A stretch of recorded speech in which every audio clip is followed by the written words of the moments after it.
ଆଜି ଆମେ ଯେଉଁ ଭିଡ଼ିଓଟି ବିଷୟରେ କହିବୁ ତାହା ହେଉଛି ଅଲିଉଡ଼ର ନୂଆ ନୂଆ ବାହା ହୋଇଥିବା ଷ୍ଟାର୍ କପୁଲମାନଙ୍କର ଏକ ଭାଇରାଲ୍ ଭିଡ଼ିଓ।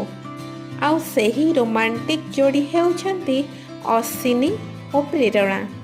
ଯାହା ଦେଖିବାକୁ ମିଳିଛି କି ସେ ଭିଡ଼ିଓରେ ଅଶ୍ୱିନୀ ଓ ପ୍ରେରଣା ସାଙ୍ଗ ହୋଇକି ବୁଲିବା ପାଇଁ ଯାଇଛନ୍ତି ପୁରୀ ସମୁଦ୍ର କୂଳକୁ।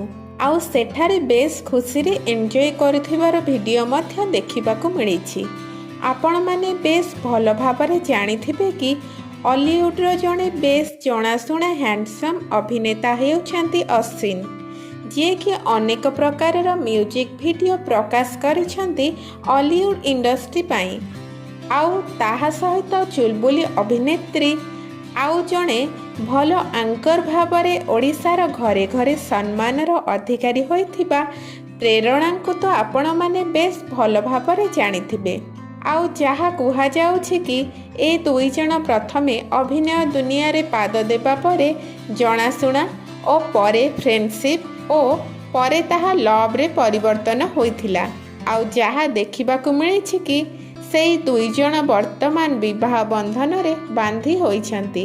ଆଉ ବିବାହ ବନ୍ଧନରେ ବାନ୍ଧି ହେବା ପରେ ଯାଇଛନ୍ତି ଧର୍ମସ୍ଥାନ ଅର୍ଥାତ୍ ଜଗନ୍ନାଥଙ୍କର ପବିତ୍ର ଧାମକୁ, ଯାହାର ନାଁ ହେଉଛି ପୁରୀ।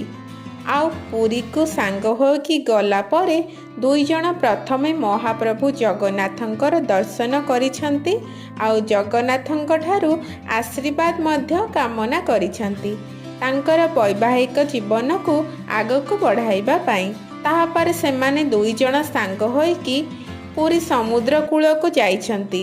ଆଉ ସେଠାରେ ସମୁଦ୍ର କୂଳରେ ଦୁଇ ଜଣ ମନଭରି ଉପଭୋଗ କରିବା ସହିତ ଏନ୍ଜୟ ମଧ୍ୟ କରୁଥିବାର ଦେଖିବାକୁ ମିଳିଛି ଭାଇରାଲ୍ ହେଉଥିବା ସେହି ଭିଡ଼ିଓଟିରେ। ଆଉ ତାହା ସହିତ ଦେଖିବାକୁ ମିଳିଥିଲା କି କେଉଁଭଳି ଭାବରେ ଦୁଇ ଜଣ ସାଙ୍ଗ ହୋଇକି ଫଟୋ ମଧ୍ୟ ଉଠାଇଛନ୍ତି। ଆଉ ଅଶ୍ୱିନୀ ଓ ପ୍ରେରଣାଙ୍କର ଏହିଭଳି ଭିଡ଼ିଓ ବର୍ତ୍ତମାନ ସୋସିଆଲ ମିଡ଼ିଆରେ ବେଶ୍ ଭାଇରାଲ୍ ହେବାରେ ଲାଗିଛି।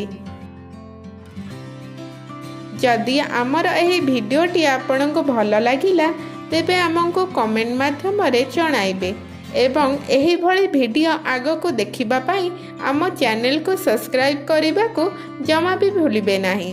ଆମେ ଆଗକୁ ମଧ୍ୟ ଏପରି ଅନେକ ଭଲ ଭିଡ଼ିଓ ଆପଣଙ୍କ ପାଇଁ ଆଣିବୁ। ଧନ୍ୟବାଦ।